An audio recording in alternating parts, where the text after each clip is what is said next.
are back here on Carolina Women. Yes, we're at Kelly Caron Design, our favorite place, with one of our favorite designers, Sara. Thank you for joining us. She gets so excited when we come and talk to her.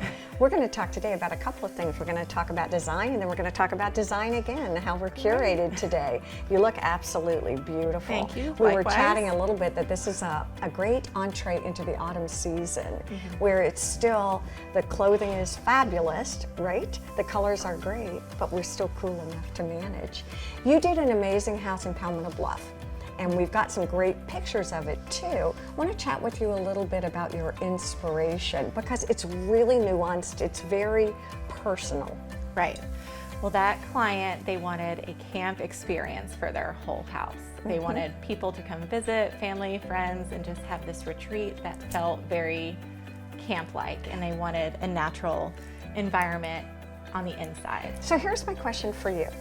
When you are developing a theme like that, or you're trying to match a lifestyle with the design that you're creating, do you often have an anchor? Is there something you go to first? In other words, if someone has a beautiful piece of art, do you build around that? What about a color scheme? What in the camp experience did you build around? I would say the colors of the landscape around. They live on a beautiful lot in Palmetto Bluff that has the marsh behind it, and we just carried the greens and the browns and just those warm, natural colors from the exterior into the interior. Do people typically have pieces that they love and they feel passionate about, and other times, from a design point of view, they say, okay, here's the room I really want to focus on. I'd like you to sort of get inspired and finish the rest for me.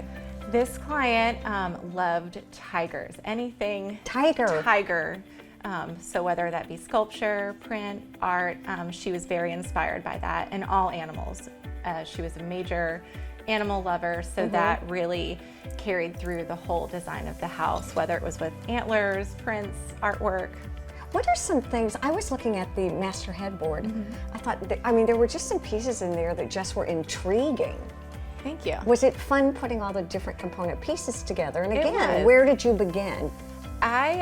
When I was resourcing pieces for the house, I looked for frame styles that had a natural element. So that headboard, that bed is from Bernhardt Furniture, and reminded me of wood. Yeah, it did. It looked like a cut piece of wood. Cut wood, like petrified wood. Exactly. Rounds.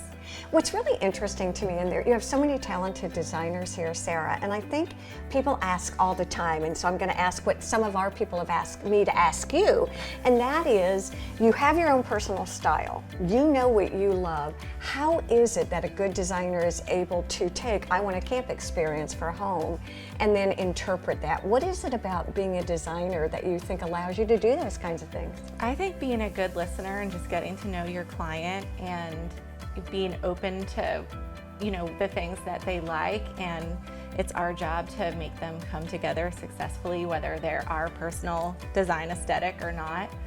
But I really think the key is listening to them.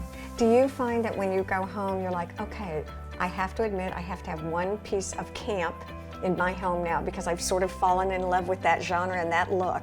Do you do it with different clients where you find yourself actually enjoying a different look, whether it's an Asian flavor, a modern flavor, a really homey, artsy, craftsy feeling? I love all the houses that I do, so that's a hard question for me to answer, but I would say, my home reflects me personally, and sometimes I do take inspiration from houses that I've worked on, but it's kind of nice getting to work with different clients, because you get to, you get to explore different experience everything and with you them. love each one.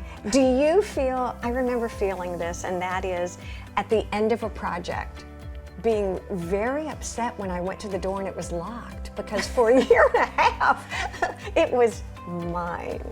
I get sad about not working with the clients anymore, because you get very close with them. There's a lot of personal aspects to it, so I think that's hard. And yes, it is. It's hard when it comes to a close. You want to keep working on it. I love it. One last real quick question. What was your favorite piece in the Palmetto Bluff house?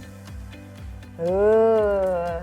Probably the John Richard crocodile panels that are in the dining room. I thought those were so cool and found them at market, and when I saw them, I immediately texted the client and she loved them. Oh, I love that. Yeah. It's always fun to kind of find out what goes on in the inside of a designer's mind. Yeah. So thank you for joining us. You're Stay with welcome. us. There's more to come on Carolina Women.